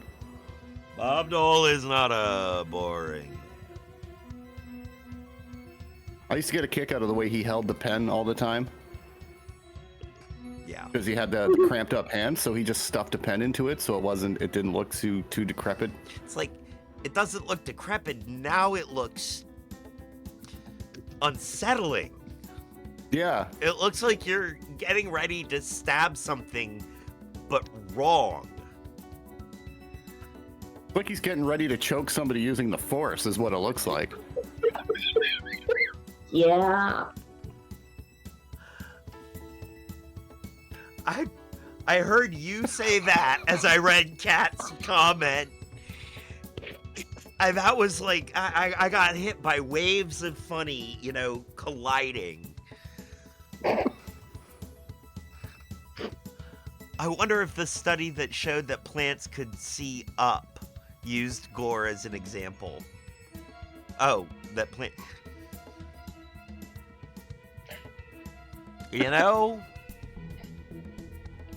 You remember that article I sent you? Oh, yeah. About the 73-year-old man?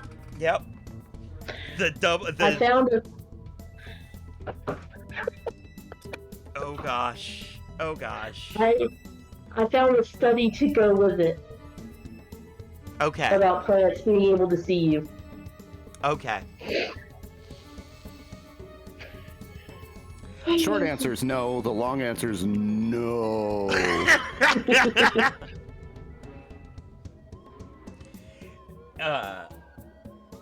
I just, she sent me a reel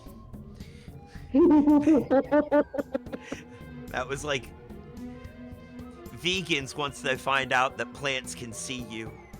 Oh God, what am I gonna eat now? And I found the study. It is not the best scientific study on the planet, but for the purposes of comedy, it doesn't have to be. All right. It exists. It exists. It exists just like the teaspoon, the Australian teaspoon study exists. The Australian teaspoon study. Yes. Where are all the teaspoons going? They did a study to find out Good question. that people steal teaspoons. Oh, complete with questionnaires for all the employees. At least they found out that it really didn't matter what quality teaspoon it was just getting nicked anyway. Right. At least people are being inclusive in their teaspoon theft. Right.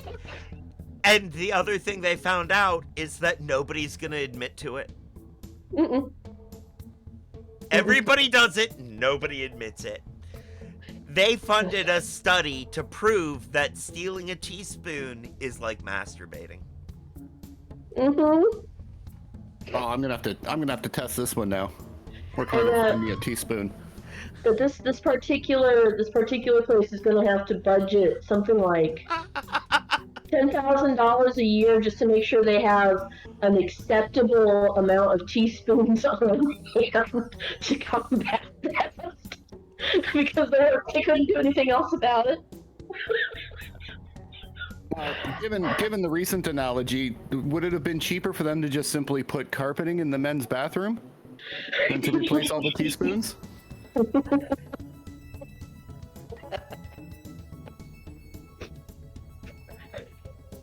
Just solution by incentive, right?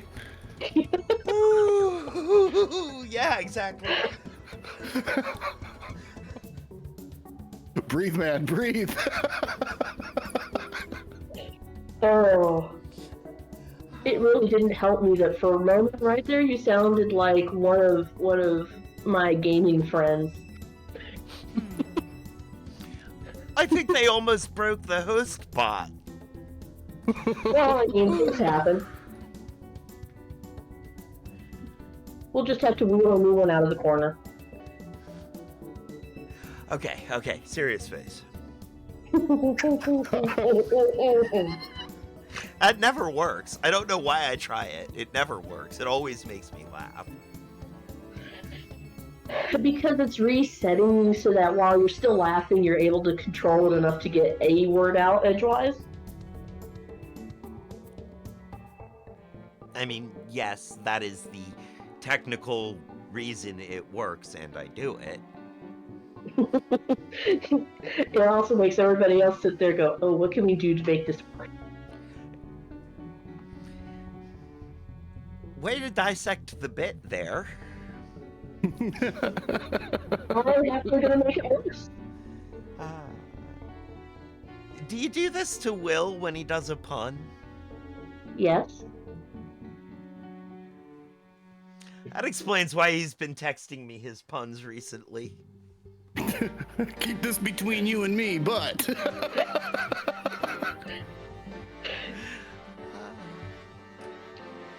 He is... Normally, if I'm at home and we're doing this, and he's off on Saturday, that's not a frequent thing, but sometimes, he'll be sitting there, and my phone will be blowing up because he's messaging me all the puns that are occurring to him as you're reading a story, or whatever. Nice.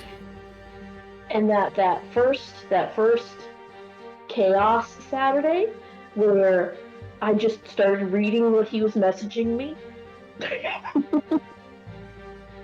He is our pun in the oven department. But as soon as you're like, okay, remember to put these in the Discord, they're out of his head. He can't, just gone. Which is why I started reading them, is because that was the most efficient way to actually get them into use, right? And it was like, he'll message some, and then at the very end, I got like 7 different ones that he didn't want me to read out loud.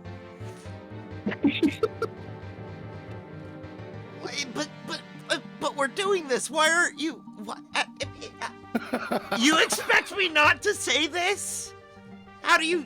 I mean, he's got some really, really interesting and dry observations, but he also doesn't want to cause anybody to get mad at him peripherally or you directly by mentioning that or having it mentioned. So he's trying to behave himself, and by behaving himself, he's sitting there putting me in the middle of trying to behave myself, which sure as hell isn't going to work. Oh, well, it's very sweet that he's trying to protect me. Well, I would have taken the scorched earth approach personally. Yeah. It's kind of how I go too. Depends on how much tea I've gotten is where I sit on that one. If I've got enough caffeine, I can moderate and be happy. Otherwise, yeah, no, the filter has come off and y'all are stuck.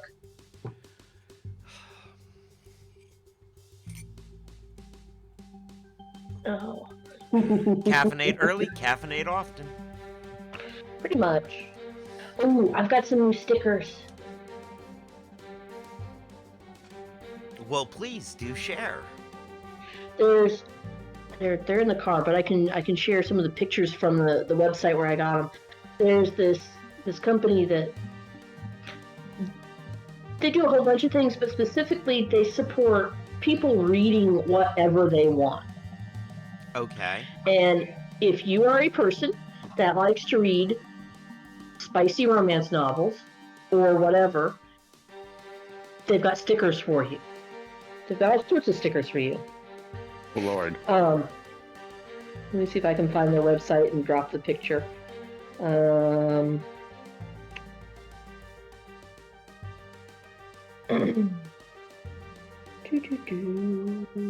Is it bad that when people mention romance novels, all I can think about is Fabio? Because, every time you went into the store and they had all the books, you just saw like 900 different pictures of him. And that leads me to remember when he was on a roller coaster and a bird hit him in the face, and I giggle. So people mention romance novels and I giggle, and it's not for why people think. No, it's because Fabio took one to the face. Yeah, literally, Mother Nature was like, nope, boop, done with you. And that kills me. So be like, oh, I read some romance novel, and I'm like, oh, and they're like, yeah, I read them too. I'm like, no, that's not why I'm laughing. No, I'm laughing because Fabio done it. I'm laughing because I'm old.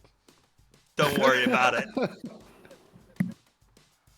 Oh my God, that is I didn't realize that was a new fear unlocked for me. I didn't realize I was afraid of getting hit in the face with a bird during a roller coaster until it happened to Fabio.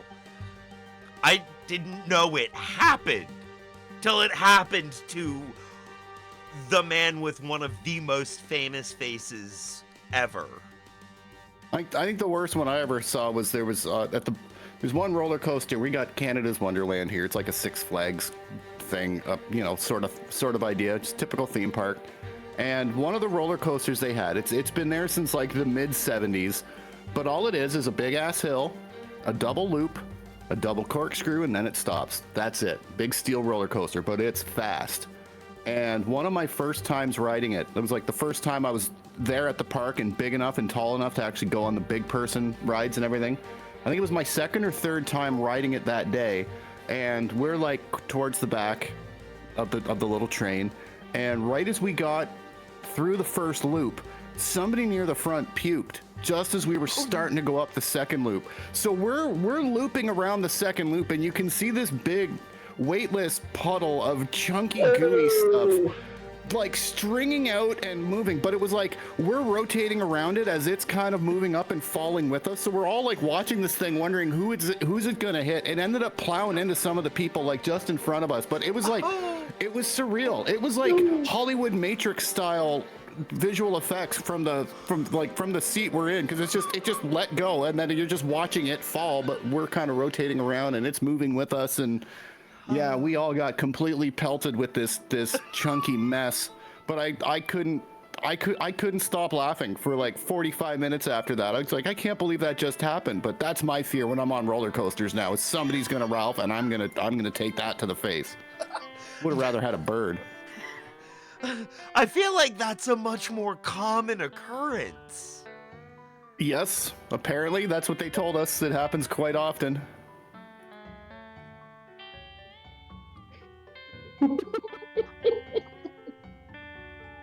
Man, that's if you ever get a chance to watch somebody puke all over a roller coaster, definitely take it, because from the perspective of the riders of the roller coaster, that is actually, until it hits, it's a fascinating experience. I'm wondering how to recreate something like this just for the shop. Like, got any friends with a seafood allergy? You could take them to Six Flags. feed them some shrimp, put them at the front, sit at the back. You're good to go. If you want to do it in a non-biohazard way, a one of those large water bottles full of a substance could be used, a gelatinous substance. Does anybody remember those bottled drinks that had the floaty bits in them? Mm-hmm. Orbs or whatever they were, Orbeez or something like that. Orbits or no, that was the gum. That was the gum. But yeah, it was something like that. Orbs, and it was, and they floated in the middle because of that. It was some specific density thing, and you could. That might be, if we could find that. And then we've got a couple of theme parks not too far from here. We've got King's Dominion and Busch Gardens. And when going to Busch Gardens as a kid, the whole van full of hippies, the whole trip, the whole time there, all of these hippies just Busch Gardens.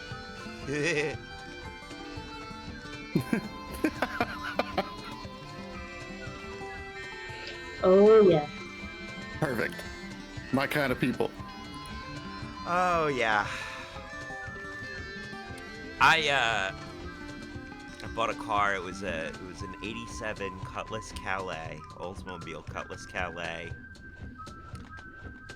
from somebody in the hippie family. I think one of my aunts in the family, and it had a Beaver College sticker on the back.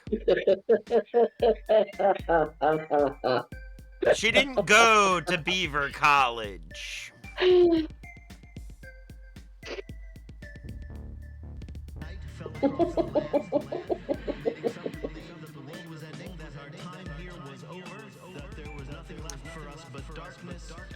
I think that's a very subtle euphemism. Okay, maybe not that subtle euphemism. Oh no. Yes, many words to describe that. Subtle not being one of them. Exactly. No.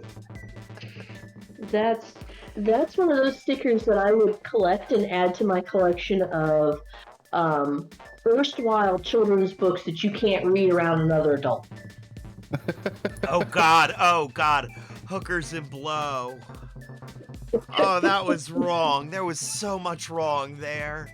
I thought that was a joke when I saw it, because you've got that obvious plant group that makes like fake books and stuff, until I literally saw that on the shelf somewhere. I'm like, this is an actual book.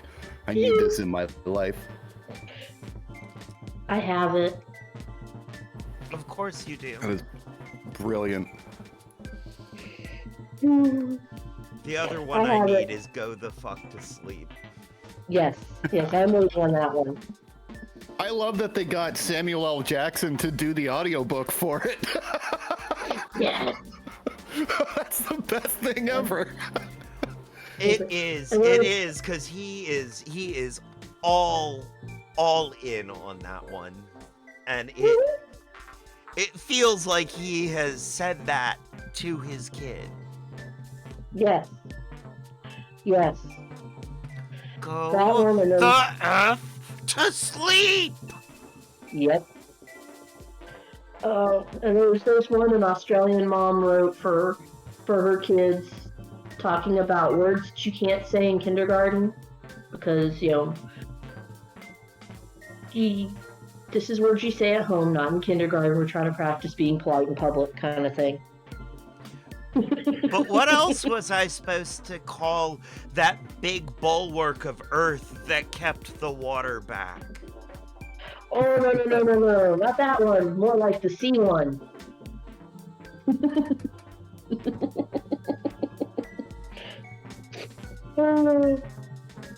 Yeah, that one's a little less easy to sort of. Gloss over. I was gonna say put a Band-Aid on, but sure. Is that a bleeding Yeah. joke?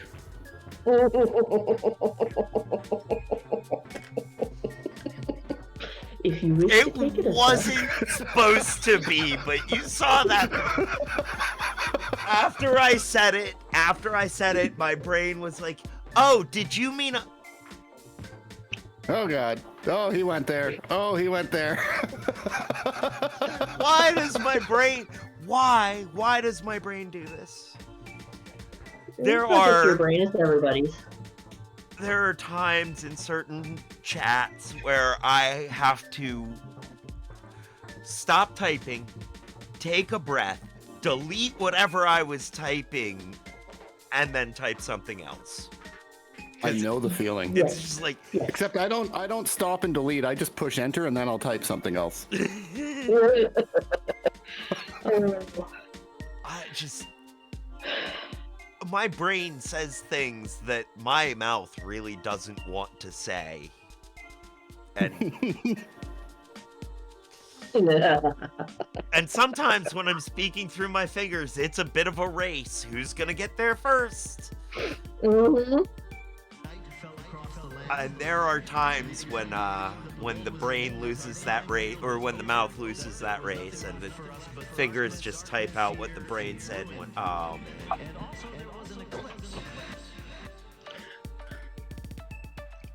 All right, so we'll give your brain a break.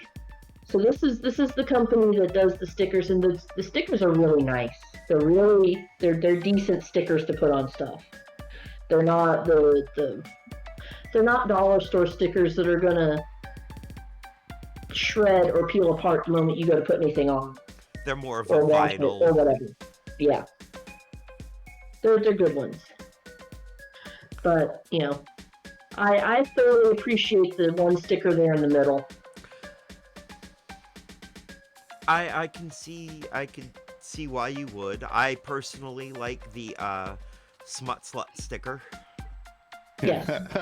I'm So this company was offering a promotional, and so you would effectively, you pay shipping, but you get a pack of stickers for free. So I got this one. this one. This pack. I know people who require that sticker. Mm-hmm.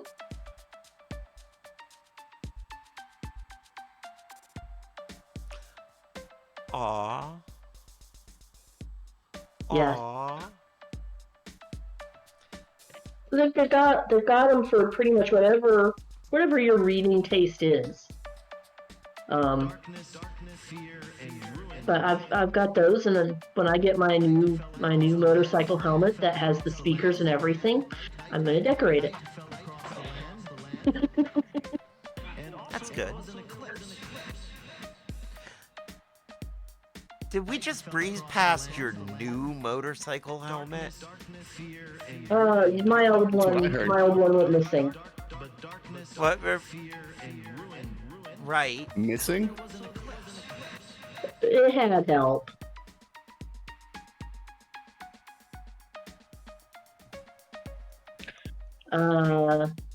You've watched over a bunch of Trevor stuff. Did you see the beginning of the year episode that started off with rants and laments from both him and I?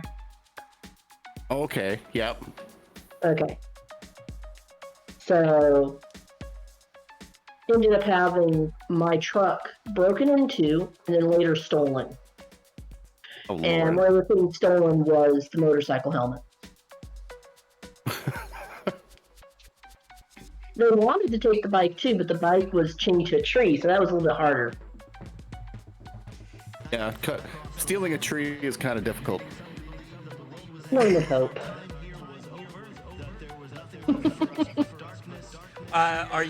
Is that your modus transportation these days? Is the bike?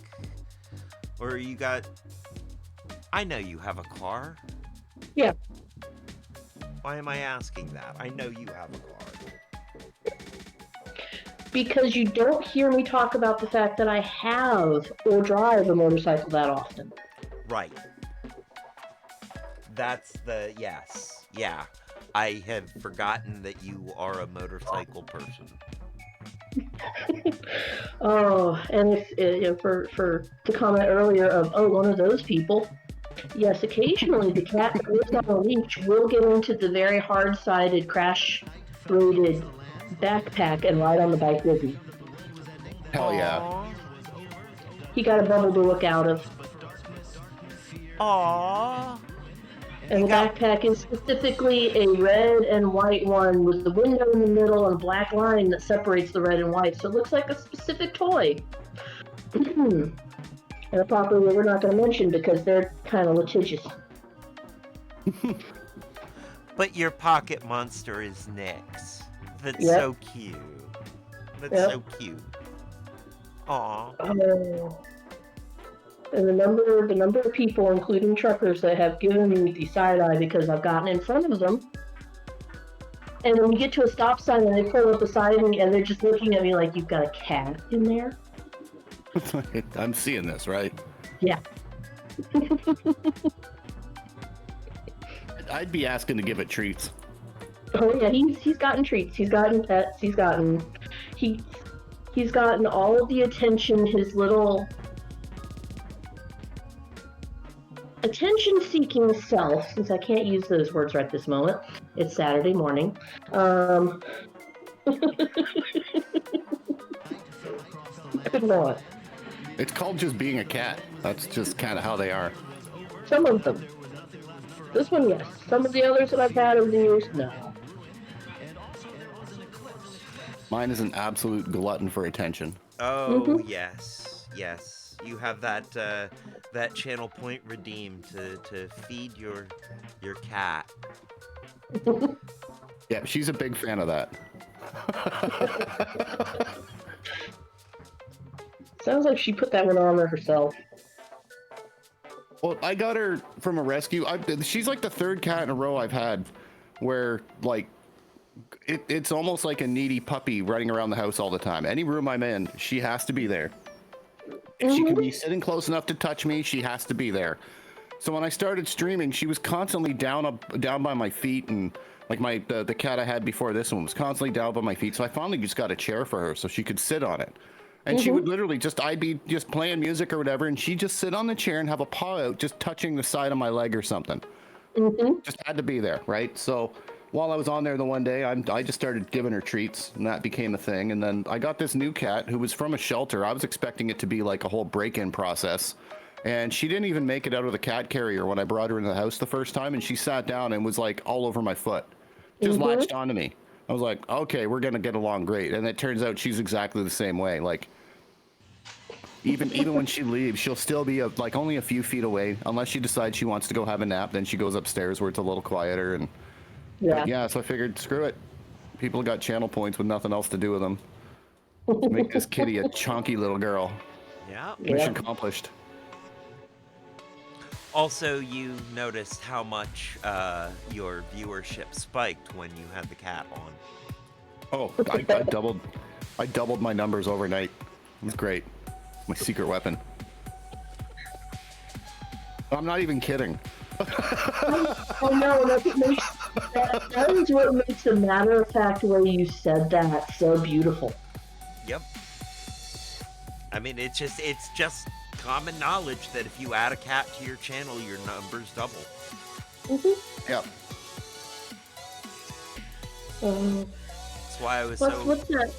so happy when I started putting Death Kitty in the videos. Mm-hmm. As soon as I started putting her in, man, my videos started. I went up by a bunch of subscribers. Mm-hmm. And then I went back down when they realized what else was going on the channel. That it wasn't just Death Kitty. Right. And that it wasn't just Death Kitty and bad jokes. Yeah. A lot of the people who signed up for just Death Kitty have actually stuck around through the political humor and the bad jokes. But a lot of people who signed up for Death Kitty and the bad jokes have gone, oh, the rest of this? No. Nope. Whenever I get a spike in subscribership on YouTube, I give it a few days and wait to see how many of them get in and look around and go, never mind, I do not belong here. It's not what I thought it was gonna be. No. Yeah. No. That's some of the dad jokes do that. I find that occasionally I'll have a dad joke that does like really well, and my number will jump up by like 5 subscribers, and then I'll notice that like views of the political joke I did right before it have a slight spike, and my subscriber number drops. Yeah, some people have no sense of humor when it comes to the politics. Which is a absolutely. shame. Because, like, that's the only way you can get through it, is by a sense of humor. Otherwise, that dumpster fire of politics is just... Oh, God, why? Nothing is ever so serious that you can't find something to laugh at, either in the moment or a little bit later, if right in the moment's not appropriate. Tragedy plus time equals comedy. Mm-hmm. Exactly.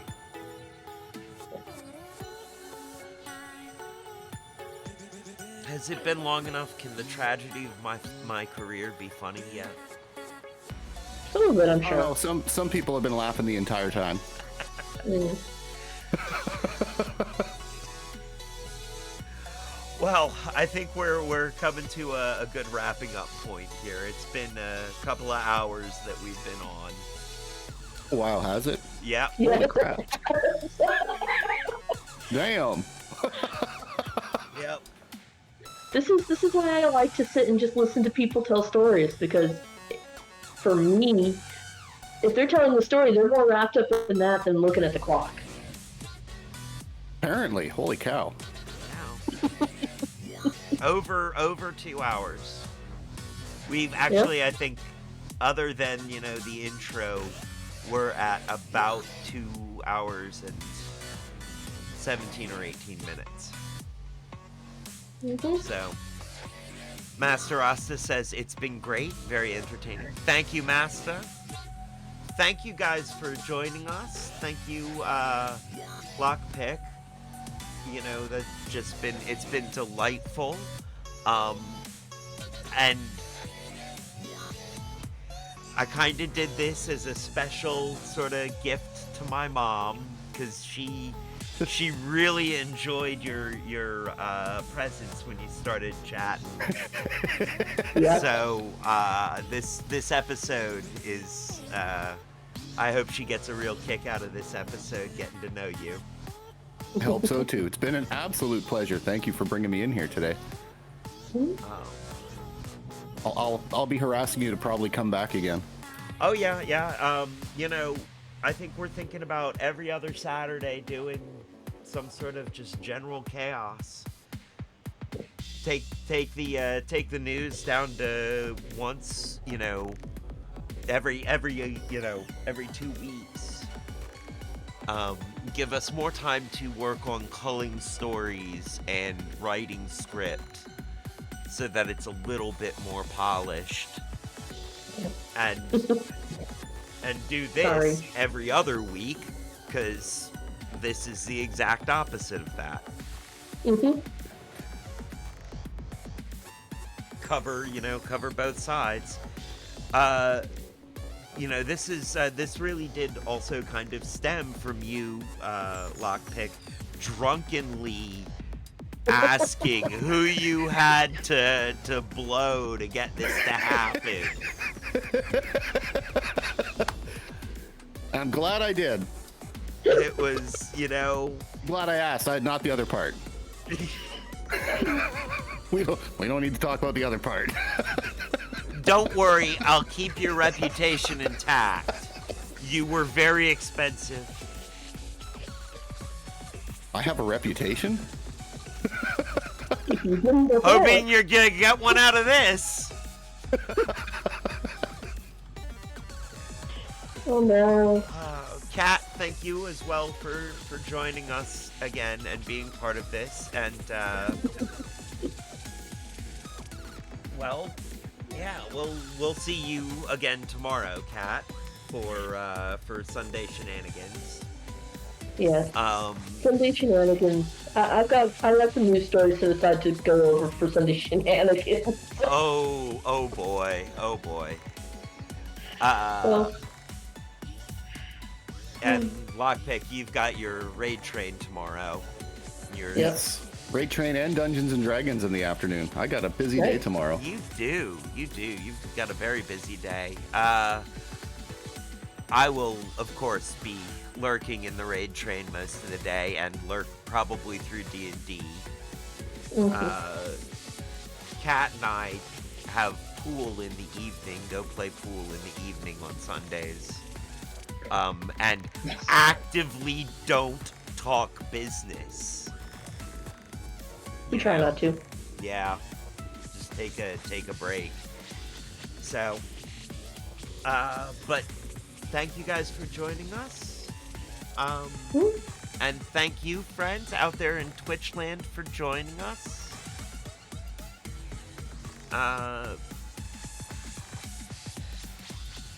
This is the time in the show.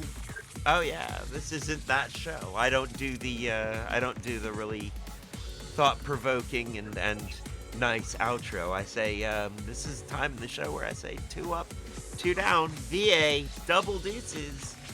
I'm out. Don't forget to stick around for the raid.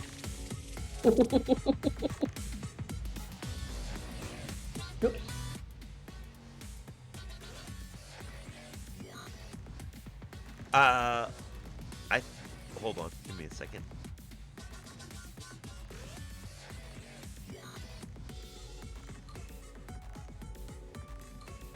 And that is who we are rating.